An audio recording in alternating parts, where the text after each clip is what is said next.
All right. Thank you. Thank you, Ahmad. It's nice to be with everyone this evening.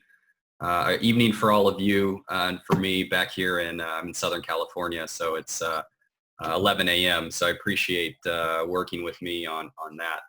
And I know it's a holiday over there as well, so I appreciate you joining me. I'm going to go ahead and share my screen to give my presentation.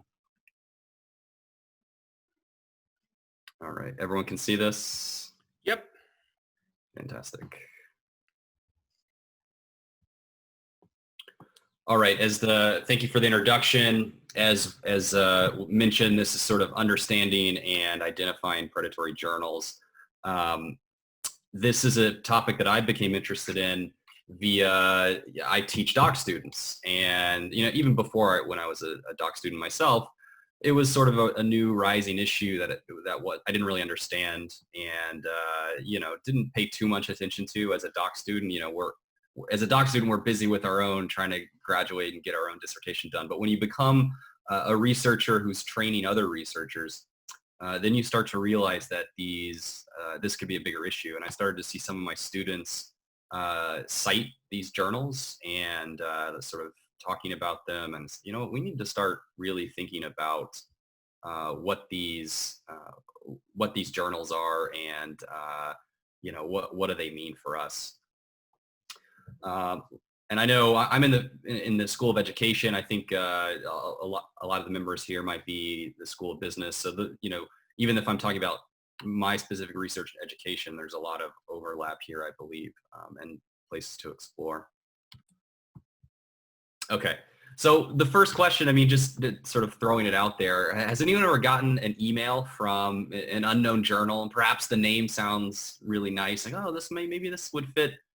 Maybe this would fit my research. A lot of us have probably got that. This has been a common occurrence in recent years. Well, this oftentimes everyone's raising their hands. Yes, a lot of us have gotten these for sure. I could go in my spam email and I've probably gotten one today, and I'll talk more about that here in a second. Well, oftentimes these are predatory journals. And I would say most of the time they're predatory journals, depending on the context.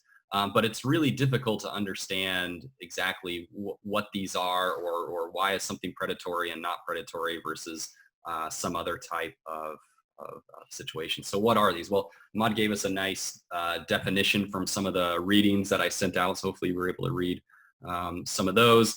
But it is, I think, one of the major things is that this is a complicated topic. Okay. The reading from Nature with a long list of authors really highlighted that this is not an easy process. It's not simply that, hey, I can go look on one list and that can tell me if it's predatory or not predatory. Now, sometimes it's the best, it's the only way that we can do these things. But if we're trying to really understand these journals, then it's going to take a lot more than a list. So we have, for instance, the first list of predatory journals was started by Jeff Beals back in 2013. He was a librarian at the University of Colorado, and he first started noticing these sort of journals rising up. He coined the term predatory journals, and it's been somewhat controversial to that just the phrasing. And even the team at Nature that sort of was trying to understand them said, hey, should we change the name? Should we maybe be a little more soft potentially? And ultimately they said, because look, in academia, we already know them as predatory journals. So let's go ahead and keep calling them predatory journals. Of course, over this time period, we have other lists that come up. So cables, verified versus predatory lists. The problem with cables is your university has to have a subscription to cables, and it's a lot of money. And guess what? Mine doesn't. And I'm guessing a lot of yours doesn't have a subscription to cables either to get this specific list. So if you don't have that, well, then what are you supposed to do? I'll talk about the DOAJ here in a second. That's an important part of all of this as well. But you can see this sort of like complicated overlap of like, how can we really tell what's going on in this process? So some common characteristics that were already sort of mentioned, low quality. So that one is tough. Even in the with Nature, when they got together all the authors, they said, we're not going to list that as one of the characteristics. I think it's kind of a mistake, simply because we need to at least attach that to it, because there is a reason. If they were just charging and without low quality, then well, that's a gold standard business model, or a gold standard open access model. And the key is no real peer review. And it's difficult to really understand that because there's sort of a masquerading of peer review. But for the most part, we're seeing that these aren't really peer-reviewed articles. Yes, someone's asked me if I can send my slides. Yeah, I can. I'll send them after this. No problem. And then the other one is publication fees. So that's how they make their money. That's why they do this, because there's people who are looking to make money from this sector. And I'll talk about the rise of predatory journals here in a second, and sort of why we see this, and what's happening. We already talked about misrepresentation. I talked about misrepresentation of headquarters in my article and some of the other articles, but it's not just that as misrepresentation. It's misrepresentation of headquarters. It's misrepresentation of indices, misrepresentation of what indices are important. So for instance, if you see a journal that says, hey, we're indexed in Google Scholar, well, you know what? Any journal can be indexed in Google Scholar. They literally let everybody in. And so that's part of the problem, because we rely on Google so much. And then obviously sending out the spam solicitations as well. And that's, again, a lot. And I'll show you an example of email here in a second that makes it really difficult. Another example is potentially poor copy editing with mistakes and things like that. And often the sites that you go and they look very old. But that doesn't necessarily mean it's a predatory journal. I used to work for one of the best journals in education called Teachers College Record. It's been around for over 100 years. It's one of the first education journals, and in the United States at least. And the website, you can go to the website, get tcrecord.org, TC Record, go look up on Google. And it looks very old and dated, and it doesn't, it doesn't look like it would be sort of a premier site, but it's because it's in-house by the university. And so you can't just simply look at it and say, hey, because I can see that this is an old looking site, it must be predatory. That's not going to cut it. And then of course, another one is massive scopes. So massive scopes, that means that they sort of try to cast a wide net to get as many publications as possible. And I'll talk about that. That kind of helped with some of my pinpointing some of my research. So here's a question for you that I'm just posing. So these are two emails. One is from a legit journal and one is from a predatory journal. If you just looked at this, could you tell which one was real or fake? Just kind of, have a second to look at it. I think the one on the left is fake or predatory. The one on the left. Why do you say that?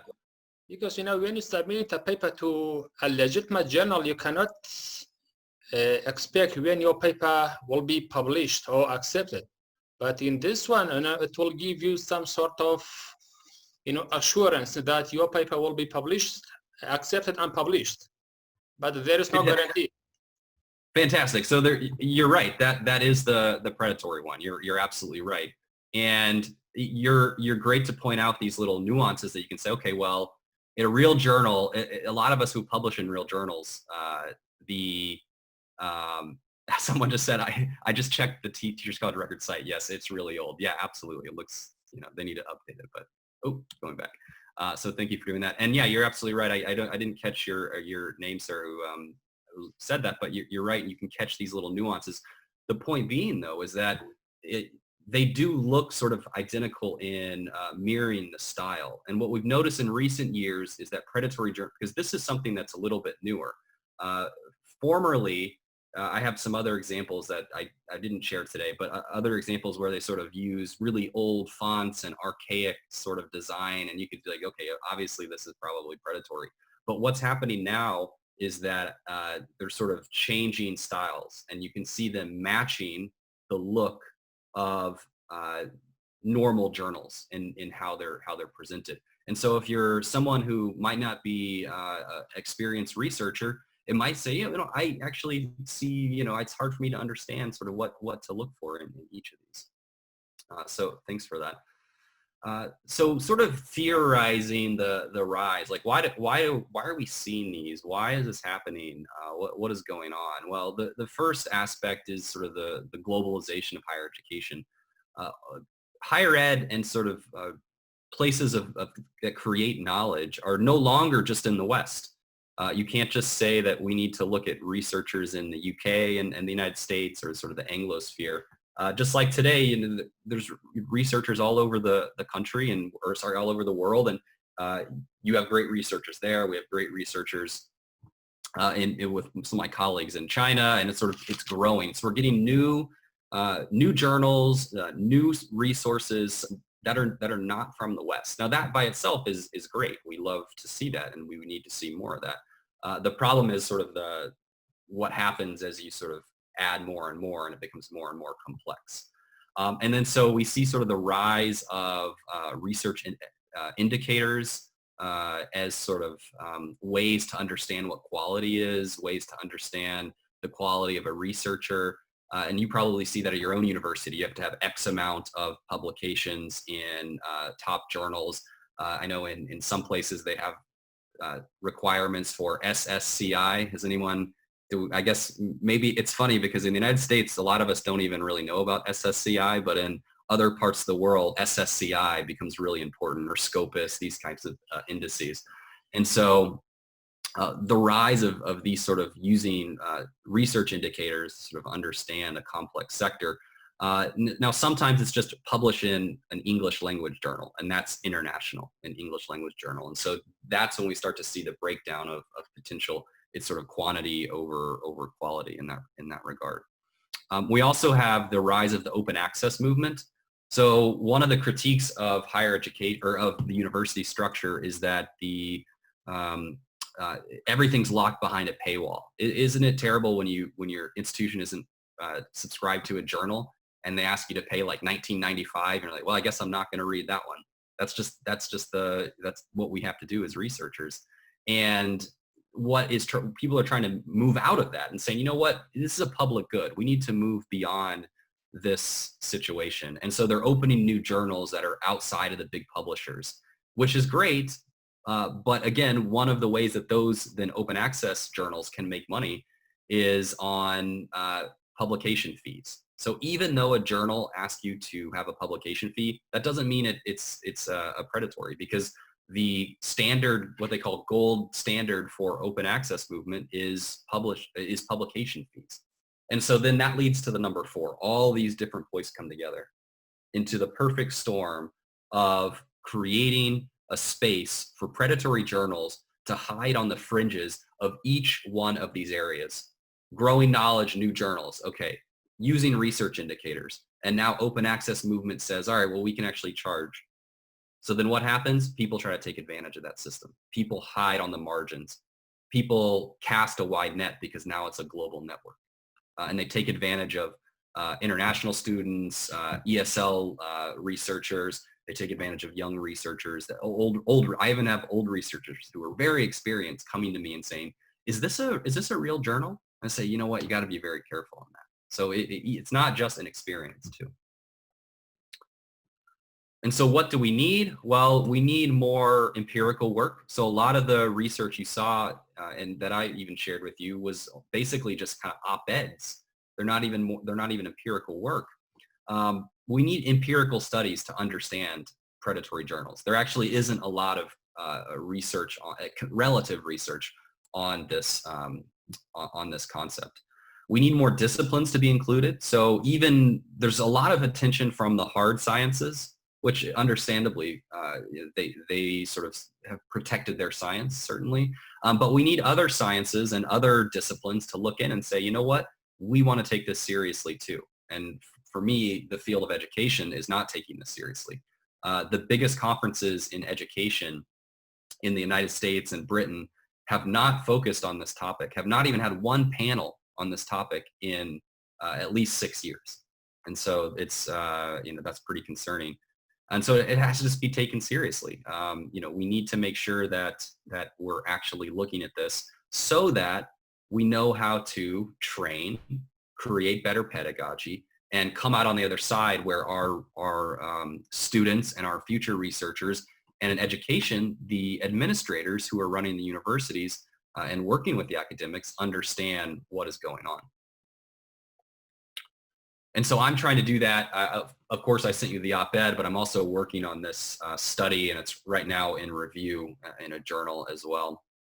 And so what I'm doing is trying to connect, especially to the field of education. So some of my on empirical studies. So for my research question on this specific study, I said, how have educational focused predatory journals mirrored legitimate academic titles? And I'll explain that here in a second. And then how have these tactics impacted Google search results of educational focused predatory journals? All right. And then, so for my data, Beals List. So I know I just mentioned that you can't just use Beals List. That's certainly a limitation of this research. But without access to cables and sort of the wider network, I'm only focusing on Beals List. And that's certainly a drawback, and why we still need more research. So I had 54 journals, predatory journals that were educationally focused from Beals List, and then a comparison group to SSCI journals in education. And so the methods with content analysis, and I'm analyzing titles, aims of scopes, and then a Google search. Okay. Oh, did I draw on the screen? Yeah, I don't know. Oh, okay. And so I essentially, to sort of explain my analysis of the content analysis, I took each of the titles from the data set and searched in Google, just a basic Google search, not through Google Scholar, basic Google search, to see what would come up, simulating what someone might do if they're searching for a title that they weren't sure of. And so I coded all of the results on the first page. And so this right here, B3 articles, the nature of a Google search when you search for an academic publication is that it shows specific articles from what it thinks is related to those articles. And I'll explain here in a second that that's actually potentially a drawback. And then there's also the first result, the second, third, and so on. And I coded each result to see if it was the actual publication or a different publication. Okay. So for example, with the title, what I found is that the predatory journals often mirror real titles that are out there. And so for instance, the International Journal of Education and Research, the International Journal of Educational Research, which is the real, which is the predatory? Any guesses? The first one will be the fake journal of predatory journal. You're right. Good. So International Journal of Education is the predatory journal. Okay, you're right. So this is the real one. Fantastic. The second one here, Asia Pacific Journal of Education, Arts and Sciences versus Asia Pacific Journal of Education. The first one as well. The first one. All right. Both of the first one. You got those right. But you can see how for an inexperienced researcher, for an ESL researcher, and I've seen some, even before I started this research and I just started getting into this, I've seen some egregious examples of this. For instance, one time I saw a journal, now I've misplaced sort of, I don't have the exact one with me, but when I first started just sort of digging into this and exploring, I found a journal that literally just added the word the in front of the title, and it mirrored a real title with just adding the word the. And that's an egregious case, but oftentimes it's sort of slightly tweaking, instead of educational, it's education and research, and then or adding something to the back.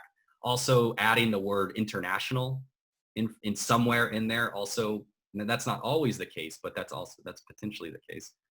Let's see, you got a couple of chats. It is hard unless you dig into it and make sure it's legit or not. Yeah, absolutely.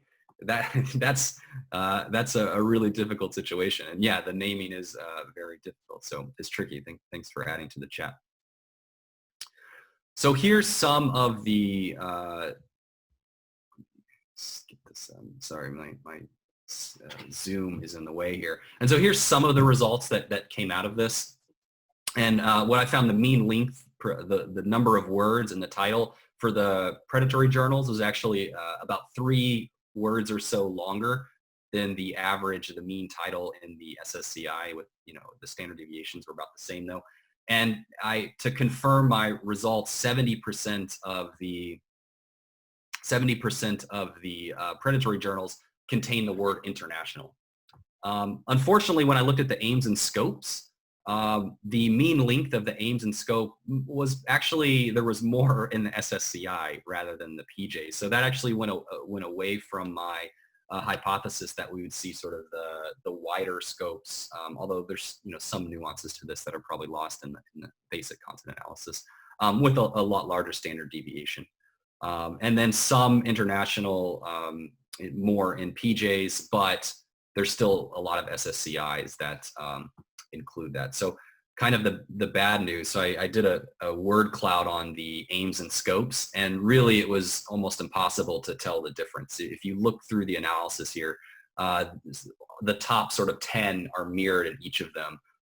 The only thing is really finding international in a little bit more of them, but it's still, both of them are almost exactly the same. For the Google search results, for those 3 academic articles that they show at the top, that appeared on 83% of the Google searches. And that means essentially that those first results, 83% of the time, are from different, it's not the same journal. Those are legitimate journals. Those are famous journals usually. Luckily, the first position though, that sort of first real position, which is here, or sorry, here, is right only 90, it's wrong only 3% of the time. So 97%, or almost 97%, it's right. However, if you're looking at those other positions, it's 49%.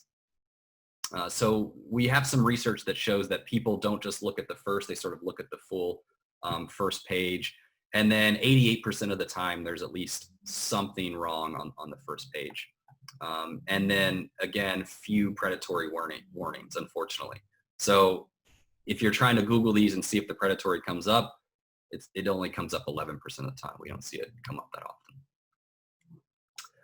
Also, sort of to look at the different journals that come up, we see that Scopus comes up 15% of the time, which is one of the better indices, along with SSCI 18% of the time, and DOAJ, which is an important open access indice, maybe not quite as premier, but it's important to the movement. But if you add these two up, it's about 50% or so that other predatory journals come up. So it's still sort of, the Google searches is full of other predatory journals. And then other journals are sort of like conference public, or sort of like academic organizations. Some universities have small journals that they run out of their graduate center. So I ran a journal like that. So you'll see a lot of journals like that. This is sort of the really bad news, I think. The how many of the journals appeared to mirror the titles in the search result. And so it was about 70% had mirrored or slightly altered titles, either just sort of adding it international, or like some of the example that I showed you a little bit earlier. And that's concerning. And this is kind of the overview. I sort of covered all of this already, but it sort of wraps it up nicely. So then what do we do? Like, what's the major problem? How can we figure out what can we do moving forward?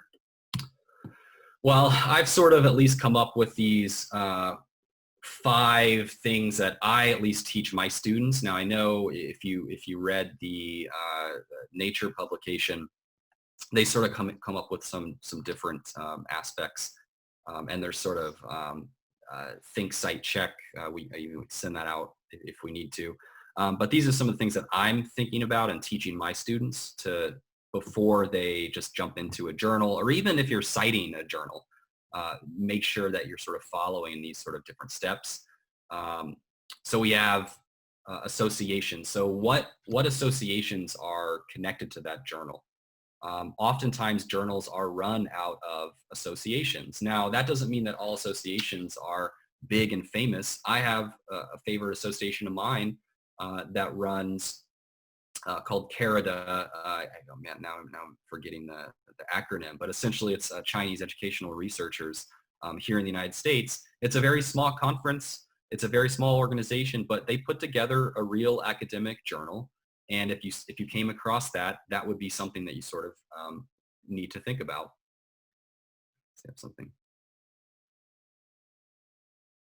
And then for the citations, a good place to look is Google Citations to check who is citing, how many of these things are citing, and then what's the difference. I have somebody asking me, please go into the exact difference between truth and fake journals.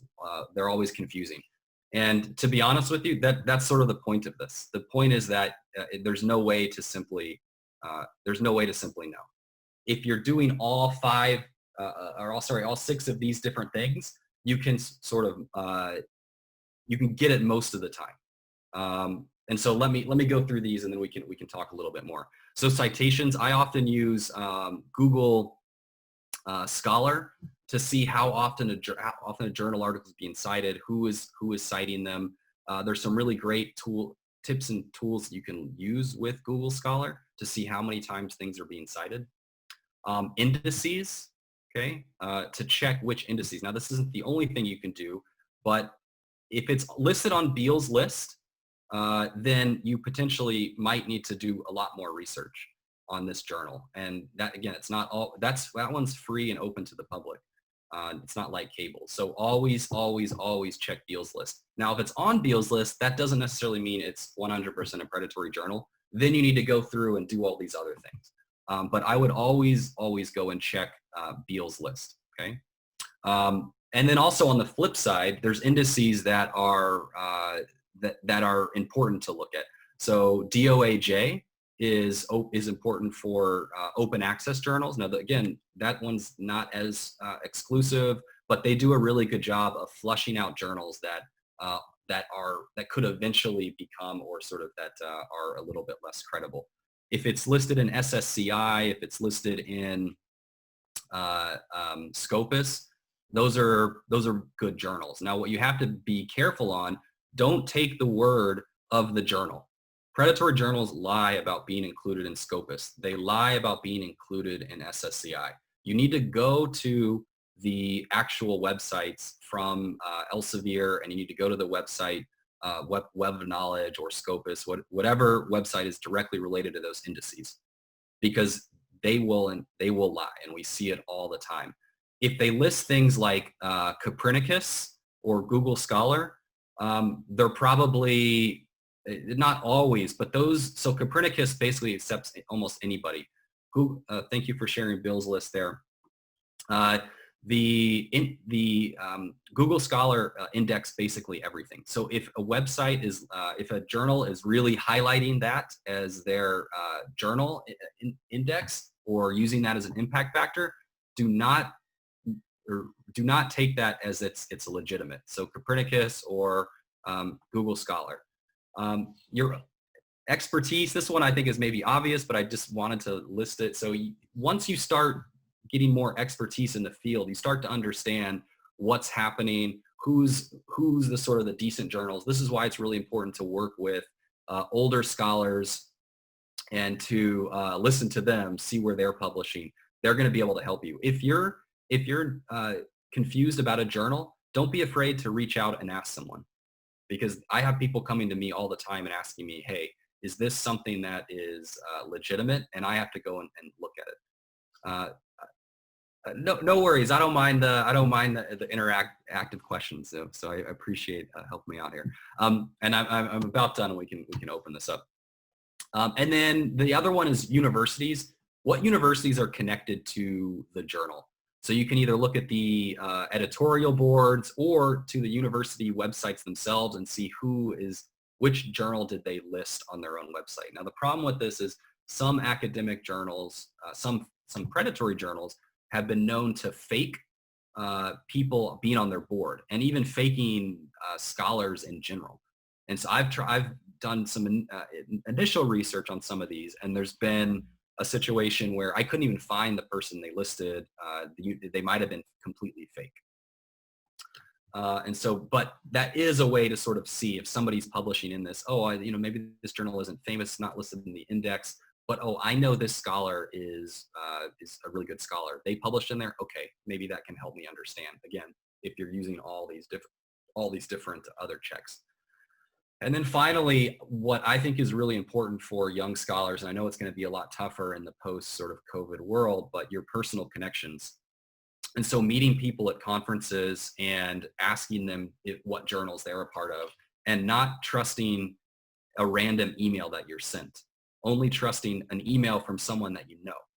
Because there's all kinds of journals that people are creating or that are a part of a SIG or an organization that are smaller and they're not maybe indexed, and they're from somebody that you sort of have met and that you know and that you can sort of gain their trust. That's an important concept. And I'll give you an example. I'm sitting here today talking to all of you. I've never met Ahmad. I've never met him in real life. We have met each other only on Twitter. And because there's sort of this interactive space where people can talk and chat and meet other scholars that way, we were able to connect across the world. And that's going to become really important as these journals, these sort of unknowns happen in our sector, and that COVID creates a situation where you can't go to other places. Using those personal connections that you make from even online is an okay way of doing this. So here are some of my sources. There's a bunch more in my paper, and that hopefully we published in the next couple months. We'll see. And if we have any questions, we can open it up to comments. And this thing is bugging me. I don't know why there's a thing there. Okay, and we can talk about that in a second. So let's open it up to comments. I know, again, sorry to disappoint if you were looking for this to be like, hey, here's the exact thing you have to check. That's one reason why I gave you the Nature article, really illustrating like, this is hard. The top scholars in the world all got together and couldn't figure this out, or it was difficult for them to. But let's open it up for a chat, and maybe we can try to make more sense of it. Yes, thank you so much, Alan, for your webinar. It was, to me, really informative. I remember about 5 years ago, I got an email from a journal asking me to be an editorial board member. And when I got the email, I was very happy. I said to myself, wow, I'm very famous. People have already started recognizing me after just publishing a paper. But when I dug a little bit, dig into the journal, I found that it was a fake or predatory journal. As you just said, we usually get emails from these predatory journals on daily basis. And it is not easy to tell which one is a predatory and which one is a legitimate one. But right. Usually for me, when I get emails, I have started to recognize these fake journals very easily.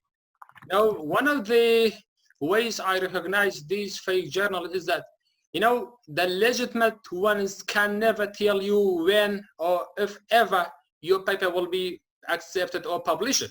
But the predatory ones will ask you, for example, submit a paper today, or by end of May, your paper will be accepted in a week or 10 days, and it will be published in 2 weeks. Right. But for a legitimate journal, this is never going to happen. You will never ever get such an email.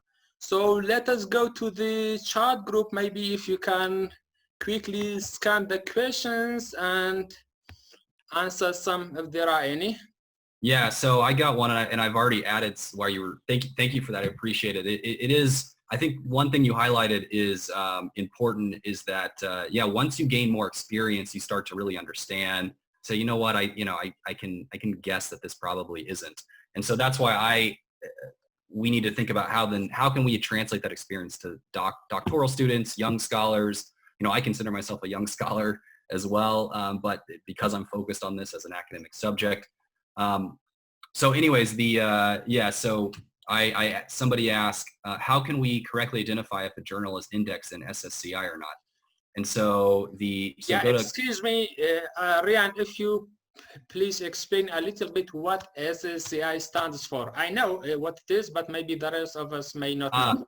Sorry. So there's the Social Science Citation Index or the Science Citation Index. And so oftentimes these indices are used by the university rankers as the university metric in rankings. And so they become really important for a university to have journals listed in SSCI or SCI. And so there's a lot of incentives tied to these kinds of things. Scopus as well. Scopus, I don't know if there's even an acronym for Scopus, but Scopus is also the, please share it. Yes, I will share my slides for sure. But so someone asked, how can I tell? Because like I mentioned, journals often, predatory journals will lie about this or say like, oh, we're being included in SSCI very soon. Go to the official sites. So for Scopus, you can go to this site here. It's scimagojr.com. And maybe I can send, or if Ahmad, you want to send these links out to everybody, that could be helpful. That's for Scopus. That's a really great website to use. And then for SSCI or SCI, you can go to Clairviat's website. So they're clairviat.com/web of science or webofknowledge.com. Those are the official, the Web of Science is where they index, or sort of their website where they index all of the SSCI journals. So that's a good place to go. There's also DOAJ journal as well, directory of open access journals, and I'll send that out as well. So can you repeat that site? So there's the DOAJ, which I think I just sent it to someone privately. Sorry about that. So I sent that out here. And so looking through these sites becomes part of my training to my students. So when I'm teaching research methods, I have the students go to the Web of Knowledge or Web of Science. I have them go to, it's like Shimago website, which is the Scopus. I have them go to the DOAJ and to really look and see how these journals are working.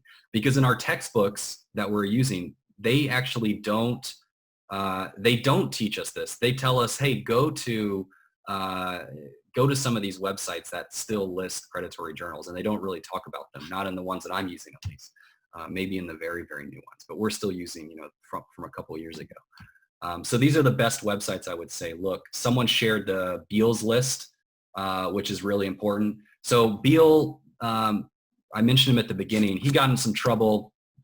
There were some questions about his sort of transparency and how he decided if things were predatory or not. So he shut it down. His university got pressured, some litigation, got threatened people threatened to sue his university. So he shut it down. I think he retired now, but somebody has kept his sort of spirit alive and is now operating Beals List as a quote unquote ghost sort of website. So it's still important to look at, but just know, don't just look at it and say, all right, now I'm done. Go through and really see if these things are predatory. Let me, Ahmad, do you want to, I'm sure, sorry, yeah, you have got a question, if you can see it. If I publish an article in a journal that is predatory one, as soon as I know, can I have a chance to publish the same article in a legitimate journal? So this guy or somebody has already have a paper published in the predatory. And right. Yeah. Unfortunately, it's probably not possible because most legitimate journals have a policy that if it's published somewhere else, then you can't publish it there. Now, potentially, if you can have the predatory journal scrub from the site and take it down, I've heard of situations though, and some of the research has talked about it, how they won't take it down unless you pay them money and things like that. So you could potentially look into something like that. Maybe you can have it published in sort of a lower tier, still legitimate journal. But to be honest, there's these sort of rules in academic publishing that are unfortunate, where they say, no, you can't you can't do that. So you might have to look at,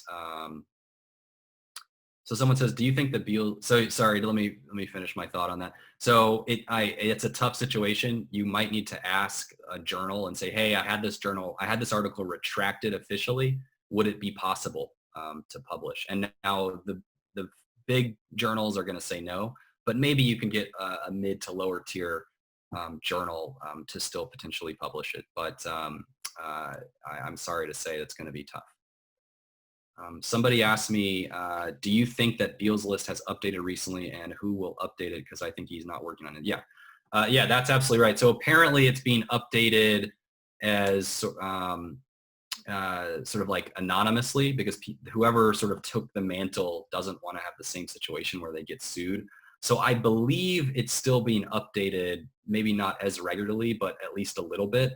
But you're absolutely right that as we sort of move further along and somebody isn't focused on that, it's going to be more difficult, because as Ahmad mentioned at the beginning, more and more journal publications are arising, and fake ones are coming. Now, what ends up happening is fake ones rise up, and then some of them fall away, and you can still see them on their website. They just don't publish anymore. Or maybe sometimes they change their name to something else because they know that, hey, I'm on this list now, I need to change it to something else. So that definitely happens as well. So hopefully we can continue to get updates, but that's why I wanted to illustrate it's not simply about checking one indice. You need to do a full, all those different areas. You really need to do your diligence to see, not just checking one thing.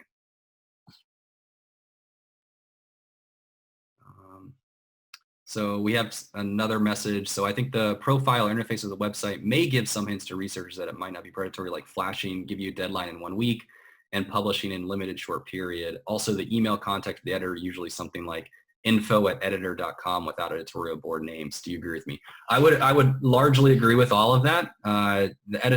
Although the editorial board, I've seen websites where they have simply made up names and have publications. Some predatory journals actually do have real people, and some in Western countries that just don't know and just said, sure, I'll sign up. That sounds cool. And just so they could put on their resume, they don't really know. So they might actually have a real predatory journal. They might have real people who are just on the board, but not really doing much. With the idea of like flashing, like a flash player and really run down websites, I mentioned at the beginning that you can't take that as the sole indicator, because like I said, TC record, if someone wants to go look at it again, really old looking website that you might be like, wow, I can't believe this is like one of the premier journals in education. So that could happen. And another thing that I've noticed is that they're updating. So there's a predatory publisher who, now I can't recall the name off the top of my head, but I was sort of going through for another project, because I have another project that I'm working on this to see like who actually publishes in these, and I actually want to talk to some people who have published in them to see like sort of what they knew and what their thoughts were. But they've updated their website, and now their website looks pretty good. And so I think what's going to happen in the next 5 years is that it's going to be easier and easier to put together a good website. And so sure, we can teach that right now, this second, but if we're trying to talk about this as a long-term problem, I don't think in the next 5 years that'll be the best way to figure it out. They've already cleaned up their emails a little bit. So that's, it is unfortunate. Is Web of Science, is there any predatory journals? How about Scopus?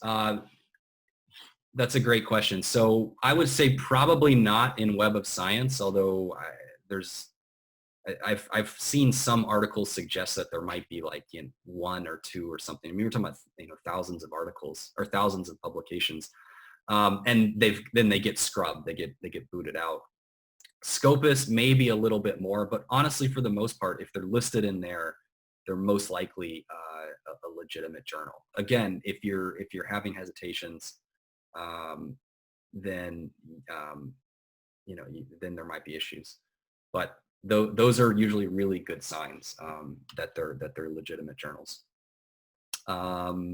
Apparently there was a story from, I believe, the Czech Republic about how one journal that was listed in, I believe, Scopus was predatory, and all of the sort of scholars were publishing in it because they knew it was sort of easy just to get a publication. But I think that sort of got shut down pretty quickly. So another question, can university journals be predatory? Unfortunately, yes, because well, it kind of depends the situation. So for one, they might lie about being connected to the university. It might just be that they said that they're connected to the university and they actually have no real connection to the university. So that could be one aspect. Another aspect is that unfortunately there could be a situation where a faculty member is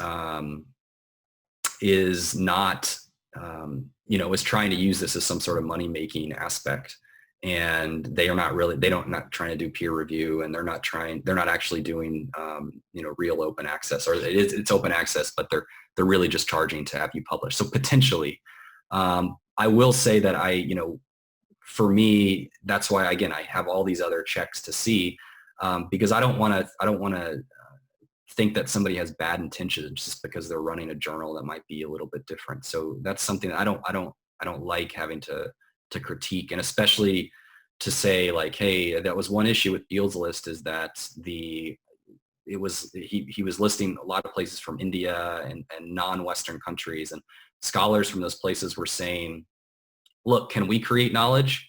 Can we start out slow and grow into bigger things? Why are you critiquing us? So that's a challenging question. I guess the answer is technically yes, but again, a university gives you a little bit more credibility, but it's not 100%.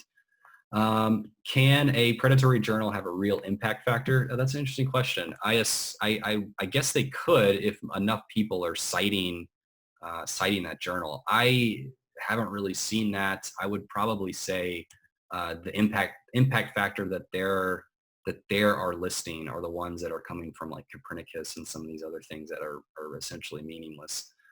So I would say for the most part, probably not.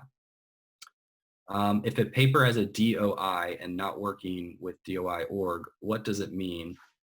Shall we decide this journal is probably, oh, that's interesting. I don't know if I've seen someone as a DOI that's sort of illegitimate, but I imagine there's probably that might be a red flag.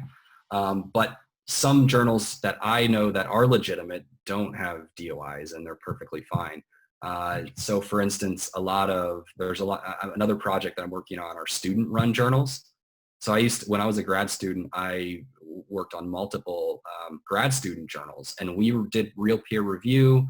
We did we did our due diligence, and I worked hard on those academic publications, rejected people, and even I got rejected before I moved as an editor. And we published for free, we worked for free, and there was those publications don't have DOIs, so that's real, and then they get cited, and it's a real publication. So just because it doesn't have a DOI doesn't mean it is a predatory journal. Sorry, doctor. Just it's to be clear for me.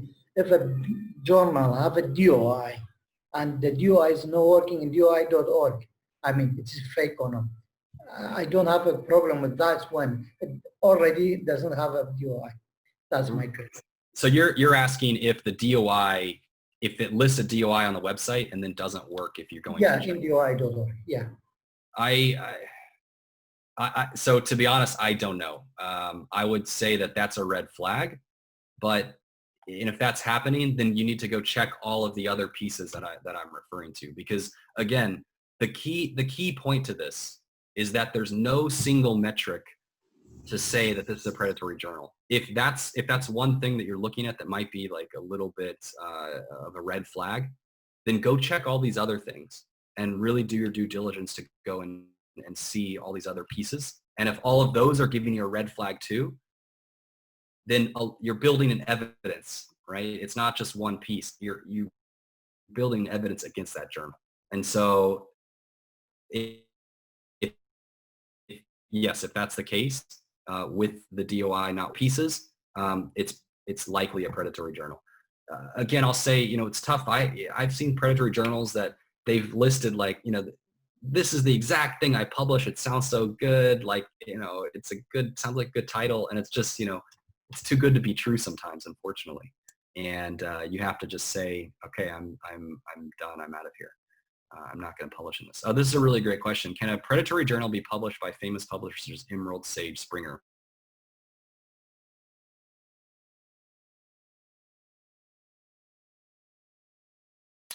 Probably not. I would say if it's by a big publisher, it's likely a real journal. And I say that because it's easy. If they're running predatory journals, then it's a big target to come after litigation, to be sued, to bring down the credibility of all their other journals. So usually those are pretty good. The problem is, though, things are starting to move away from big publishers. So I don't want to just give them as the, like they're the arbiters of knowledge, because they're big giant companies. And so we can't give them too much credit, but they are the ones essentially that are running the journal indices, though. So, that's one thing that I do teach my students to run things through the big websites, but I don't want to just simply say, hey, if they're published in these big journals, that automatically means it's good, or that automatically means, this is legitimate, sort of,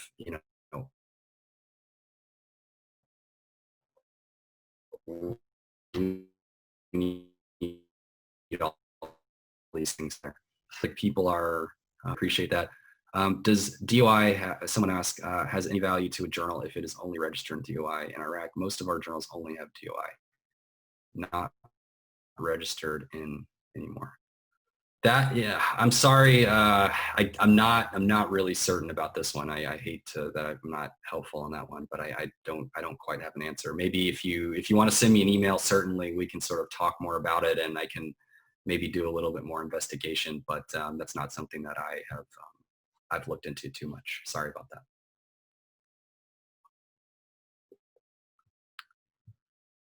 All right. Have you got Excuse me, Dr. Ran, can I have a question, please? Yeah, sure. Thank you very much. Actually, before years, my reference was Dr. Beals, Jeffrey Beals, and I have a personal contact with him, but he gave up from his job because, as you said, he has been threatened and criticized, and now he's retired, to my knowledge. Right.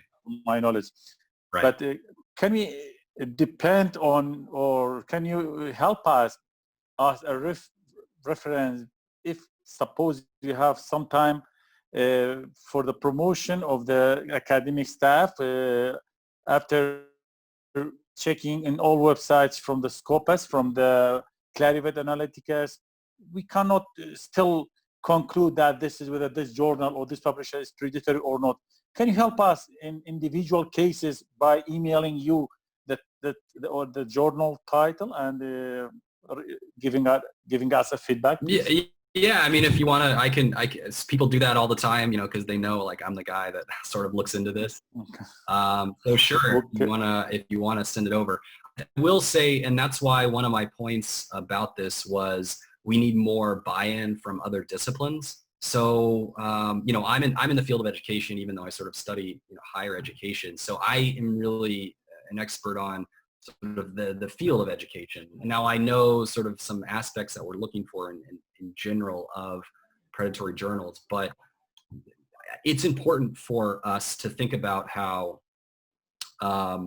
each discipline is dealing with these, and each discipline creates its own sort of hierarchy of journals. So hopefully, to answer your question, yes, you can, but I want to add to that other disciplines should take this up. So if you're in business, you're in other places, that's important. Yes. To sort Of course, Jeffrey was his expert because he was a librarian and he was expert and about nearly all the discipline, and he can judge about the quality and whether the journal or the publisher is really predatory or not.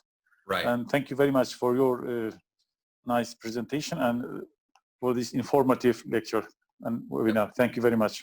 Thank you. It's been nice. Thank you, everyone. And I shared my email. Someone asked if they could have it, so I shared my email. Let me know.